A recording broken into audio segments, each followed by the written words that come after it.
और हम लंबे समय से कर रहे हैं। इस बार ये फिर से सुर्खियों में है, क्योंकि जेफरी एपस्टाइन खुद तो मर गया, लेकिन वो अपने कुछ ऐसे राज, अपनी ईमेल्स, अपनी ब्लैक बॉक्सेस और अपनी कुछ ऐसे छुपे हुए कैमरों में छोड़ गया, जिससे इस दुनिया का लगभग हर बड़ा शख्स डायरेक्टली और इनडायरेक्टली कनेक्ट कर पा रहा है।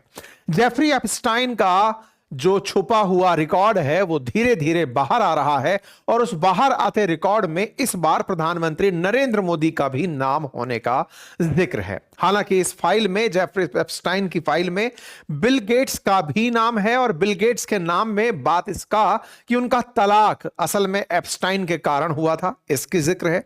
इसके साथ साथ ब्रिटिश प्रिंस का नाम है, ब्रिटिश प्रिंस के साथ साथ एलॉन मस्क का नाम है, अनिल अंबानी का नाम है, डोनाल्ड ट्रंप का नाम है, जॉर्ज डब्ल्यू बुश का नाम है, यानी तमाम बड़ी हस्तियां जो अमेरिका की हैं और दुनिया में जिनका इंप्रेशन है उनका नाम है। ऐसे में प्रधानमंत्री नरेंद्र मोदी का नाम किस तरह से आया, इस बात पर विपक्ष सरकार पर कैसे हमलावर हुआ और सत्ता पक्ष ने अपने बचाव में क्या कहा, भारत सरकार ने अपने बचाव में क्या कहा, वो सारी बातें आज के सेशन में आपके साथ डिस्कस होंगी। फिलहाल के लिए सुर्खियों पर अगर हम चलते हैं तो अमेरिका में इस समय भूचाल आया हुआ है। वो बड़े लोग जिनकी तस्वीरें, वो बड़े लोग जिनके इंप्रेशन में अमेरिका दुनिया में महान था, उनकी कुछ निजी जानकारियां, उनकी वो जानकारियां जो कभी प्राइवेट हुआ करती थी, आज वो पब्लिक में है, और उनके पब्लिक में आने के बाद उनके लिए जीवन का कुछ और मायना हो गया है। एप्स्टाइन का जिन, जिसका बोतल टूटने से जानकारी बाहर निकली, उसके हाल ही में डिपार्टमेंट ऑफ जस्टिस ने कुछ डॉक्यूमेंट रिलीज किए हैं। और जो लोग इस कंटेक्स्ट को बिल्कुल नहीं जानते, एप्स्टाइन कौन थे, थोड़ा सा मैं उसके बारे में जानकारी आपके सामने रख देता हूं। ये एक बाल अपचारी, यौन अपचारी, भ्रष्टाचारी, दुरुपयोग करने वाला, ताकत का दुरुपयोग करने वाला व्यक्ति था। इस व्यक्ति की शुरुआत एक टीचर के रूप में हुई थी। शुरुआत में पता चलता है कि ये एक स्कूल का टीचर था, और वहां कुछ परिवार के साथ इसके निजी संपर्क जुड़ते चले गए। धीरे धीरे फाइनेंस में इसकी रुचि बढ़ती चली गई, और परिवार के संपर्कों में आते आते फाइनेंस मैनेजमेंट में अंदर एंट्री हुआ, और उसके बाद ये कुछ ऐसे लोगों के संपर्क में आया जिनके साथ ये यौन अपराध में शामिल हो गया। धीरे धीरे नाबालिग लड़कियों का यौन शोषण करना इसका मुख्य पेशा हुआ, और साथ में जो इसके मित्र मंडली के लोग थे या फिर वो जो हाई एंड क्लाइंट्स थे, उनके साथ फिर ये यौन शोषण का साथी बनता चला गया, और उनके लिए एक प्रकार का वो दलाल बनता चला गया, जो लड़कियों की सप्लाई, नाबालिग बच्चियों की सप्लाई करना, यौन अपराध करवाना, और उनकी खुशी में जिस हद तक गिरा जा सके वो गिरना इसने शुरू किया। लेकिन इसने शक्तिशाली लोगों को अपने जाल में फंसाना शुरू किया। एप्स्टाइन नाम का जो व्यक्ति है, 2006 में पहली बार इसके बारे में जानकारी बाहर आई, जब इससे पीड़ित किसी व्यक्ति ने पब्लिक में जानकारी बाहर निकाली थी, लेकिन उस बात को दबा दिया गया। नाबालिग लड़कियों से देह व्यापार के ऊपर इसको दोषी पाया गया। 18 महीने की सजा हुई, लेकिन 2009 में इसे जेल से बाहर निकाल दिया गया, क्योंकि इसके संपर्क अमेरिका में बहुत बिग शॉट्स लोगों के साथ थे। इसके प्रभाव के चलते केस भी इसके ऊपर नहीं टिक पाया। जो आरोप थे, जिस महिला ने इसके ऊपर आरोप लगाए थे, उस महिला के सारे रिकॉर्ड्स खूब फाइल में आने के बाद भी अमेरिका की राजनीति में सुर्खियों में रहने के बाद भी कोई खासा असर नहीं डाल सके। लेकिन 2017 में एक मीटू मूवमेंट हुआ। उस मीटू मूवमेंट में वो महिलाएं बाहर निकल कर आई जिन्हें कभी ना कभी किसी प्रकार के यौन अपराध का शिकार होना पड़ा था। उन महिलाओं ने अपनी तरफ से एप्स्टीन के खिलाफ आरोप लगाए, और उन आरोपों में धीरे धीरे बात बाहर निकलना जब शुरू हुई, तब एक पब्लिक प्रेशर और नैरेशन क्रिएट हुआ। 2019 में 6 जुलाई को इस व्यक्ति को गिरफ्तार करके जेल में डाल दिया गया। 2017 में डोनाल्ड ट्रंप अमेरिका के राष्ट्रपति चुन लिए गए थे। अमेरिकी राष्ट्रपति डोनाल्ड ट्रंप के एप्स्टीन के साथ दोस्ताना संबंध थे। कई ऐसी जानकारियां इस बार की फाइल में रिवील हुई हैं, और वो बहुत पहले से भी सुर्खियों में थी कि इनके बहुत ज्यादा पर्सनल, निजी और वैसे संबंध जिन्हें शायद पब्लिक में खोलकर ना रखा जा सके, इतने संबंध थे। ऐसे में जब राष्ट्रपति डोनाल्ड ट्रंप थे, 2019 में ये गिरफ्तार होते हैं। ट्रंप को डर सताता है कि कहीं ये राज ना खोल दे, और ट्रंप के साथ साथ अमेरिका के कई ऐसे बड़े लोग, जिनमें बिल गेट्स, एलॉन मस्क जैसे लोगों के नाम, जॉर्ज डब्ल्यू बुश जैसे लोगों के नाम, क्लिंटन जैसे लोगों के नाम शामिल थे, उन सभी लोगों को इसकी वजह से डर सताने लगता है। और संभवतया यही कोई कारण रहा होगा, क्योंकि अब तक अमेरिका का यह राज बाहर नहीं आया है। यह जेल में ही मरा पाया जाता है। जुलाई में गिरफ्तार हुआ व्यक्ति अगस्त में मरा पाया जाता है। कहा जाता है कि इसने आत्महत्या कर ली जेल के अंदर, जबकि आरोप है कि इसे मार दिया गया जेल में ही। लेकिन यह व्यक्ति जानता था कि यह बहुत बड़ा राजदार है, और ऐसे में इस राजदार व्यक्ति ने बहुत पहले ही इन सभी बड़े पावरफुल लोगों की नब्ज अपने पास दबा के, नस दबाकर रखी हुई थी। और इसने बहुत पहले ही इन सभी के काले कारनामे खुद से खुद को मेल करके अपने पूरे घर में, जहां पर इसने अड्डा बना रखा था अय्याशी का, वहां पर इसने गुप्त कैमरे लगाए हुए थे। इसने सारे की सारी कॉल लॉग्स बनाई हुई थी। अपनी जिस प्राइवेट फ्लाइट में लेकर जिनको लेके निकलता था, उनके सारे ब्लैक बॉक्स की रिकॉर्डिंग खुद के पास रखी हुई थी, क्योंकि इसे पता था कि ये ताकतवर लोग इसको कभी भी खत्म कर सकते हैं। इसलिए ये हर चीज का डॉक्यूमेंटेशन करता चला जा रहा था, जैसे इसे पता हो कि एक दिन ये लोग किसी ना किसी दिन मुझे ही खत्म करेंगे। तो ये सारी की सारी डेटा को कंपाइल किए चला जा रहा था साथियों। लेकिन जब इसकी मौत होती है, अमेरिका की राजनीति में एकदम गर्माहट आ जाती है। ट्रंप पर आरोप लगते हैं कि आपने इसे मरवा दिया है और आपको पता है कि उसने क्या क्या जानकारी आपके बारे में रखी है, इसलिए आपने उसे जीने नहीं दिया। विपक्ष इनके ऊपर हमलावर होता है। इलेक्शन होते हैं। ट्रंप अपनी तरफ से वादा करते हैं कि अगर मैं चुनाव जीतता हूं, इसके बीच में 2021 में ट्रंप हट जाते हैं, बाइडेन सरकार में आते हैं। बाइडेन आरोप लगाकर के ही ये आते हैं कि इनके संबंध तो एप्स्टीन के साथ थे, ये तो कैसे आदमी है, वगैरह वगैरह। अगले चुनाव में जब ट्रंप उतरते हैं तो तैयारी के साथ उतरते हैं कि अगर मैं राष्ट्रपति बना तो एप्स्टीन के जितनी भी फाइल में मेरी जगह मेरा नाम था या किसी का भी नाम था, मैं सबके नाम पब्लिक कर दूंगा। अब आप पूछेंगे कि यह जानकारी कैसे बाहर आई। असल मायने में इनका जो केस चल रहा था एप्स्टीन का, 2006 वाला जो मामला था, उस समय पर एक महिला जिसने आरोप लगाए थे, वो सारे के सारे डेटा कोर्ट के पास थे। लेकिन एप्स्टीन के जो खुद के डेटा थे, जो मीटू मूवमेंट के बाद एफबीआई को, डिपार्टमेंट ऑफ जस्टिस को हाथ लगे थे, ट्रंप उन्हें रिवील करने के बारे में प्रॉमिस कर देते हैं। यहां पर एक एक्ट काम करता है अमेरिका का, जैसे ट्रांसपेरेंसी एक्ट कहा जाता है, वो पास होता है और वो कहता है कि अगर अमेरिका की सीनेट और संसद चाहे तो वो किसी भी सीक्रेट डॉक्यूमेंट को पब्लिक कर सकती है। ट्रंप प्रॉमिस करते हैं कि अगर मैं चुनाव जीत के आ गया तो मैं सारी की सारी फाइलें रिवील कर दूंगा। बदकिस्मती से ट्रंप चुनाव जीत जाते हैं। बदकिस्मती इसलिए क्योंकि दुनिया फिलहाल इनके प्रकोप से पीड़ित है। फिलहाल के लिए ये अमेरिका के राष्ट्रपति हैं और जब अमेरिकी राष्ट्रपति हैं तो इनसे फिर डिमांड की जाती है कि आपने वादा किया था कि एप्स्टीन फाइल को ओपन करेंगे। इस बीच में एलॉन मस्क के साथ इनका जो झगड़ा हुआ वो आप सभी को याद है, जब ट्रंप के ऊपर आरोप लगे थे मस्क की तरफ से कि भाई साहब आपकी अगर फाइल खुल गई ना तो आपके सारे राज निकलकर बाहर आ जाएंगे। लेकिन ट्रंप बहुत खेले खाए आदमी थे। इन्होंने फाइल के लिए बहुत पहले तो माहौल को बनने दिया, बनते रहने दीजिए, बनते रहने दीजिए। नवंबर में आकर के इन्होंने उस बिल पर साइन कर दिया कि ठीक है, जाओ और डिपार्टमेंट ऑफ जस्टिस से कहा कि एप्स्टीन फाइल रिलीज कर दो। पूरी दुनिया इंतजार में थी कि अब सबको पता चलेगा, दूध का दूध पानी का पानी होगा, सब कुछ होगा। और दिसंबर 2025 में यह फाइल खुलती है। अमेरिका की फाइल जब खुलकर आती है, 7 सेट में 3 लाख दस्तावेज आते हैं, लेकिन किसी को कुछ पता नहीं चलता। पिछले महीने यानी 2 महीने पहले आई हुई इस फाइल में कोई डॉक्यूमेंट बाहर नहीं आता, क्योंकि मैक्सिमम जगह पेजेस को काला कर रखा था, ब्लर कर रखा था। कोई तस्वीर बाहर नहीं, कोई राइटअप बाहर नहीं।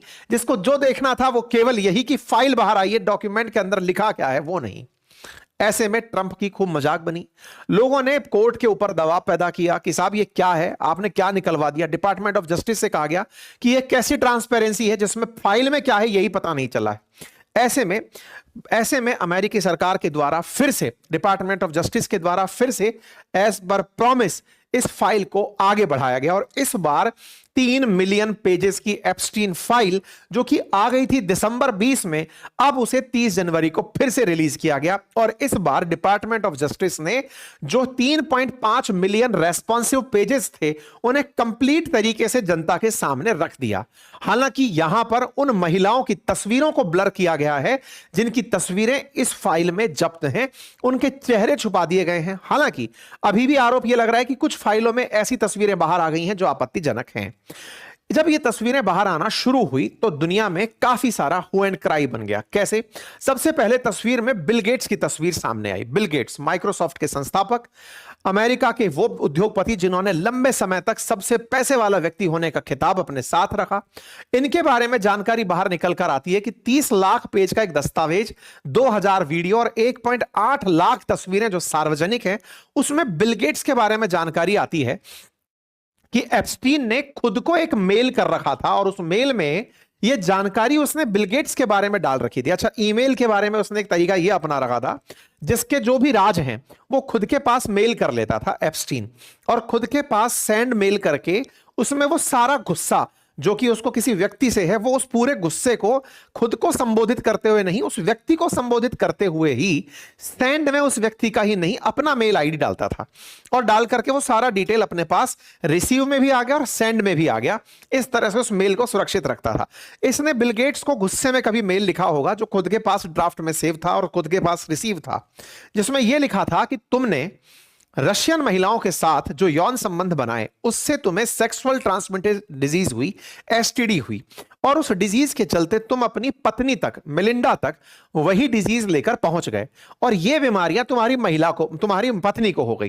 जब पत्नी को ये बीमारियां हुई तो पत्नी को वो बीमारियां प्रभावित ना करें, इसलिए तुमने मुझसे एंटीबायोटिक्स मंगवाए। तो पहले रशियन महिलाएं मंगवाई, फिर अपनी वाइफ को हुई बीमारी से निपटने के लिए मुझसे एंटीबायोटिक्स मंगवाई, और उन एंटीबायोटिक्स को गुप्त तरीके से अपनी पत्नी को खिलाने की तुमने साजिश रची, और अब तुम मुझसे दूर रहने लगे हो। और ऐसे में एप्स्टीन ने यह सारी जानकारी बिल गेट्स के ऊपर जो आरोप थे वो खुद को लिख करके रख ली, और बिल गेट्स का ये जो सारा मामला है ये जेफरी एप्स्टीन की खुद को भेजी हुई मेल थी जो बाहर निकल कर आई। अब इसमें क्या कोई सत्यता है? ये वो पूरी मेल है जिसको इसने खुद से खुद को लिखा हुआ है। यहां पर लिखा हुआ है gvacation@gmail, और फिर से gvacation@gmail खुद से खुद को ही सेंड करके मेल रखी हुई है, जिसमें इसने बिल गेट्स के बारे में पूरी जानकारी है। वर्ष 2013 की यह घटना है। ऐसे में बड़ा सवाल बनता है कि क्या वाकई में इसमें कोई सत्यता थी? बिल्कुल थी। क्या थी?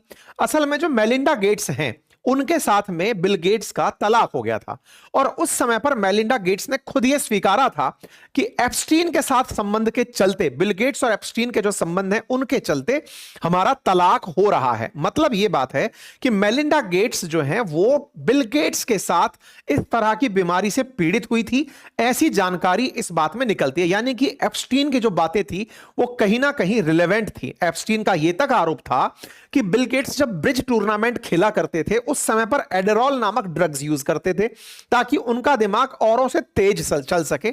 इस तरह के भी इसने आरोप इसके अंदर लगाए हैं। इतना ही नहीं, इनका जो तलाक है उसके पीछे की मेजर वजहों में मेलिंडा गेट्स के द्वारा लगाए गए इन आरोपों की भी जिक्र है। मई 2021 में इनका तलाक हो गया था। ये इनकी तस्वीरों के मतलब न्यूज कटिंग से जिन्हें आप देख सकते हैं। जब बिल गेट्स से इनके बारे में पूछा गया तो बिल गेट्स भी एप्स्टीन से अपने संबंधों पर पहले खेद जता चुके हैं और इनको मतलब अपनी तरफ से गलती के रूप में मान चुके हैं कि ऐसा नहीं था, मेरे बड़ी गलतियों में था कि मैं 2011 से 13 के बीच में कई बार एप्स्टीन से मुलाकात किया था। इन जानकारियों में एप्स्टीन की तरफ से खुद को भेजी गई मेल अब इस बात को प्रमाणित करती हैं कि उस व्यक्ति के द्वारा खुद के पास डेटा रखा ही इसलिए जाता था ताकि इन जैसे बड़े लोगों को अपने कंट्रोल में रखा जा सके। यह था जेफरी एप्स्टीन का बिल गेट्स के साथ कनेक्शन। अब दूसरा, ब्रिटेन के प्रिंस एंड्रयू माउंटबेटन विंडसर के बारे में इनकी तस्वीरें बाहर आती हैं, जिसमें स्फीयर में प्रिंस एंड्रयूज, वर्जीनिया गिफ्रे और ये गिस्लेन मैक्सवेल एक तस्वीर में दिखाई देते हैं। हाल ही में जो तस्वीरें बाहर आती हैं उसमें प्रिंस एंड्रयू महिला के साथ जमीन पर लेटे हुए दिखाई देते हैं। उस महिला के फेस को ब्लर किया हुआ दिखाया जाता है। ऐसी निजी और अंतरंग तस्वीरें यहां पर बाहर आती हैं जो कि दिखाना पब्लिक में संभव भी नहीं है। ऐसे में निकलकर बाहर आता है कि यहां पर जो माउंटबेटन विंडसर हैं ये उस महिला के साथ जमीन पर लेटे हुए हैं, बातचीत उनकी रिकॉर्ड होकर यहां पर रखी हुई है। कुल मिलाकर के इनकी भी निजी जिंदगी को यहां पर तार तार कर दिया गया है। इस बारे में फिर इनसे भी जब पूछा गया था तब उन्होंने कहा था कि हां, एप्स्टीन के साथ उनके संबंध थे। तीसरा नाम जॉर्ज डब्ल्यू बुश का निकल कर आता है। जॉर्ज डब्ल्यू बुश, असल में बुश 1 यूज किया गया है। बुश 1 जॉर्ज डब्ल्यू बुश के फादर भी हुआ करते थे जो कि अमेरिकी राष्ट्रपति रह चुके थे। अब देखने वाली बात यह है कि कौन से वाले का नाम यहां पर है। इनका नाम भी इस फाइल के अंदर बिल्कुल इसी तरह से लिया गया है। ठीक इसी प्रकार से ट्रंप के नाम का जिक्र भी इस फाइल में 100 से ज्यादा जगह पर है, जिसमें एफबीआई की लिस्ट में ट्रंप का जिक्र पूछताछ के लिए है। मतलब कि कुछ लोगों ने एफबीआई को फोन करके ट्रंप के खिलाफ शिकायत की है। एफबीआई के पास ऐसे डेटा में ट्रंप का नाम ज्यादा जगह पर है। अगेन कहा जा सकता है कि हो सकता है डिपार्टमेंट ऑफ जस्टिस को ट्रंप मैनेज करने में कामयाब हो गए हो, या फिर इतनी बड़ी फाइल में से अभी ट्रंप की जानकारी ज्यादा बाहर ना आई हो। अभी फिलहाल के लिए चूंकि एफबीआई ने जब इस केस को खोला था मीटू के बाद में, तो यह बात कही गई थी कि जिसने शिकायतें करनी है वो करें, हम उस आधार पर जांच करेंगे। तो ट्रंप की शिकायतों में नाम ज्यादा है। फाइल में अभी तक ऐसा कोई भी निजी दस्तावेज खुलकर नहीं आया है। अब ये ट्रंप जाने कि वो कैसे इसको मैनेज कर गए। ऐसे ही इलॉन मस्क के भी बारे में यहां पर जानकारी है, लेकिन उसमें भी कोई ऐसी जानकारी जो आपत्तिजनक तस्वीर के रूप में बाहर आए वो पब्लिक में नहीं आई है। लेकिन ब्रिटेन के एक जो सीनेटर हैं वो निपट गए, उनको अपने पद से इस्तीफा देना पड़ा है। यूके लेबर पार्टी के थे और इनका नाम था लॉर्ड पीटर मेंडलसन, जो कि मतलब उच्च सदन के सदस्य थे। उन्होंने अपने पद से इस्तीफा दे दिया है क्योंकि उनके ऊपर आरोप था एप्स्टीन के साथ संपर्क का, और वो इस बारे में लपेटे गए क्योंकि वो कहते बार बार यही रहे, मुझे नहीं पता कब पैसे आए थे, मुझे नहीं पता कौन से बारे में बात हो रही है, लेकिन मैं अब अपने पद से इस्तीफा दे देता हूं क्योंकि मेरी पार्टी का नाम बहुत खराब हो रहा है। तो यहां पर ये भी निपट गए। बात आती है प्रधानमंत्री नरेंद्र मोदी जी की, तो इनका जिक्र भी इस रिपोर्ट में हुआ है। और एप्स्टीन फाइल में एप्स्टीन ने खुद से, जो खुद को मेल भेजा करता है, उस मेल में और साथ में किसी एक पत्रकार को भी इसने कभी सेल्फ बोस्ट करते हुए मेल लिखा है। अब कहां का मकसद है वो सुनिएगा। वर्ष 2017 का जिक्र है जिसमें प्रधानमंत्री नरेंद्र मोदी 4 से लेकर 6 जुलाई तक इजराइल के दौरे पर गए हुए थे। असल में एप्स्टीन ट्रंप का मित्र था और ट्रंप 2017 के जनवरी में राष्ट्रपति बने थे अमेरिका के। तो अमेरिकी राष्ट्रपति ट्रंप का मित्र एप्स्टीन और प्रधानमंत्री मोदी जुलाई में गए थे इजराइल। पहली बार कोई भारत का प्रधानमंत्री इजराइल की यात्रा पर था 70 साल बाद। ऐसे में इजराइल की यात्रा पर जब मोदी जी जा रहे थे नेतन्याहू से मिलने के लिए, तब नेतन्याहू ने दोनों रिश्तों के बारे में आपने देखा भी होगा, ये तस्वीरें काफी ज्यादा उस समय पर वायरल रही थी जब प्रधानमंत्री मोदी इजराइल की यात्रा पर गए थे। कुछ इस तरह की तस्वीरें निकल कर आई थी। एप्स्टीन की जो फाइल निकल कर आई है, ये उस समय के टेक्स्ट हैं जिन्हें आप मैच करने के लिए देख सकते हैं। प्रधानमंत्री जब वहां पर थे तो इनका भव्य वेलकम हुआ था।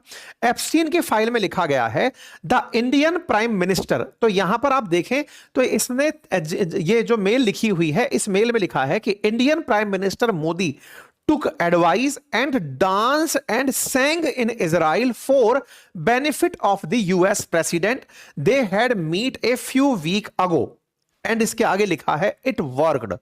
अब यहां पर ये जो बातें ये कर रहा है, इन बातों में एप्स्टीन ने अपनी फाइल में जिक्र करते हुए लिखा है कि प्रधानमंत्री मोदी जो हैं उन्होंने उसकी एडवाइस मानी और वो डांस किए और गाना गाए इजराइल में जाकर के बेनिफिट ऑफ यूएस प्रेसिडेंट के लिए। इस बात को अपोजिशन ने उठाया और उठा करके पूछा कि एक सजा याफ्ता मानव तस्कर, बाल यौन अपराधी और सीरियस बलात्कारी लिखता है प्रधानमंत्री मोदी के बारे में कि उन्होंने उसकी सलाह मानी, इजराइल में अमेरिकी राष्ट्रपति के लाभ के लिए वो नाचे और गाए, वे कुछ हफ्ते पहले ही उससे मिले थे और यह काम कर गया, यानी इट वर्कड। तो अपोजिशन पूछता है प्रधानमंत्री से कि आप यह बताइए कि आप उससे कौन सी सलाह ले रहे थे, इजराइल में अमेरिकी राष्ट्रपति के किस लाभ के लिए वो नाच और गा रहे थे।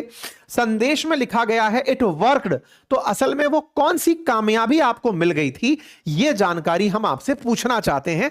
पवन खेड़ा जी की तरफ से प्रधानमंत्री से यह जवाब मांगा गया कि भाई एप्स्टीन ये बात बोल रहा है कि प्रधानमंत्री मोदी ट्रंप के लिए नाचे गए, तो कौन सी चीज थी जो ऐसा काम कर गई और जो वो करवाने में कामयाब हो गया, ये आप कब बताएंगे। यहां पर ये जैसे ही बात निकल कर आती है तत्काल प्रभाव से भाई अपोजिशन की तरफ से सरकार से सवाल किए जाते हैं और सरकार से सवाल करते करते यहां पर कुछ क्वेश्चन और बनते हैं कि साहब ये सारी की सारी जानकारी, आप कौन सी जानकारी एप्स्टीन के साथ संपर्क में थे। और 2019 का भी एक जिक्र है जिसमें वो जेफरी एप्स्टीन जो है वो स्टीव बैनन नाम का एक मीडिया चैनल का, वो है फॉक्स न्यूज का शायद मीडिया कार्यकर्ता है, मीडिया चैनल का नौकर है, उसको वो यहां पर लिखता है Modi sending someone to see me on Thursday. मतलब ये कि एप्स्टीन अपनी फाइल में इस बात का जिक्र करते हैं कि मोदी मुझसे मिलने के लिए किसी को भेज रहे हैं। This was just 10 days before Modi took his second oath as PM of India. प्रधानमंत्री मोदी 2019 में जब प्रधानमंत्री बनने वाले थे, उससे 10 दिन पहले एप्स्टीन से मिलने के लिए किसी को भेजते हैं। तो फिर यहां पर सवाल पूछा जाता है कि आप बताइए एप्स्टीन के साथ आपका क्या संबंध था, जो कि 2008 में बच्चियों के साथ बलात्कार का दोषी था। आप उससे किसको मिलने भेज रहे थे और 2019 के लोकसभा चुनाव से पहले उसका क्या लेना देना था, यह सवाल यहां पर पूछा गया।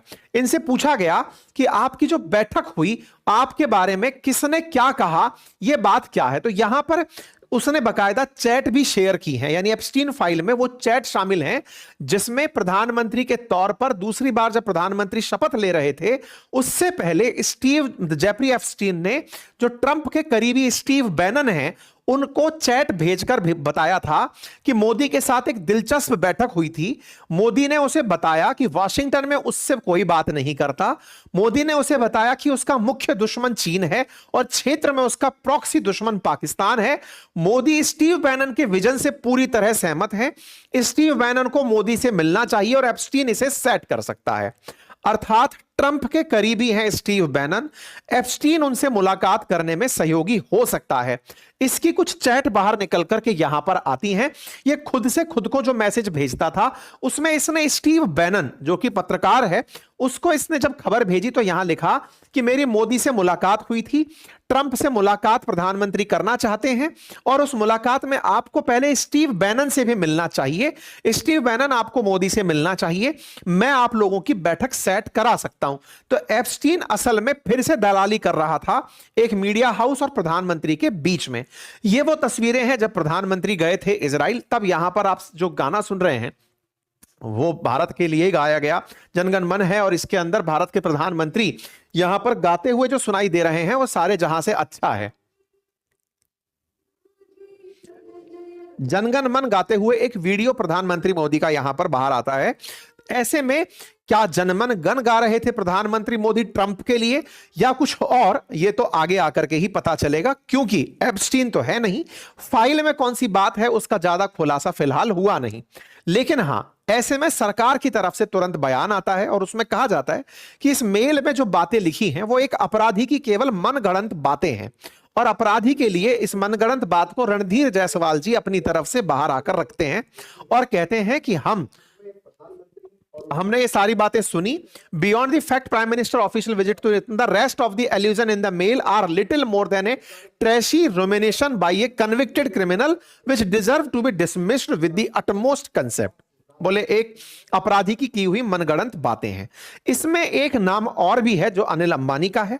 अनिल अंबानी के बारे में भी है कि अनिल अंबानी की इससे बातचीत होती है और वो लिखते हैं was in Delhi, leadership would like your help for me to meet Jared and Bannon as soon as possible.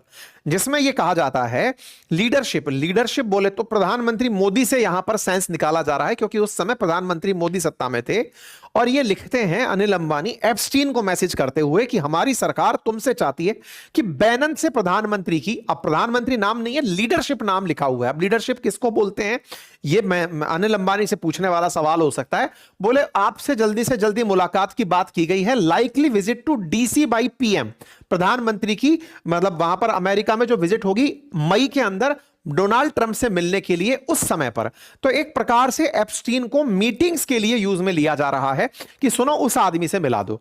ये वो दलाली करने वाला आदमी था जो दूसरों के कुछ ना कुछ प्रेशर पॉइंट्स को दबा के चलता था और फिर लोगों की एक दूसरे से मीटिंग सेट करवाता था। ऐसी बातें अनिल अंबानी की चैट से पता चलती हैं। तो पवन खेड़ा फिर यहां पर पूछ रहे हैं कि भाई एक निजी उद्योगपति संदिग्ध तरीके से अमेरिका में लीडरशिप की बातचीत कराने में कैसे इन्वॉल्व था? वो अनिल अंबानी प्रधानमंत्री के अमेरिकी दौरे को सुगम बनाने की चर्चाएं क्यों कर रहा था?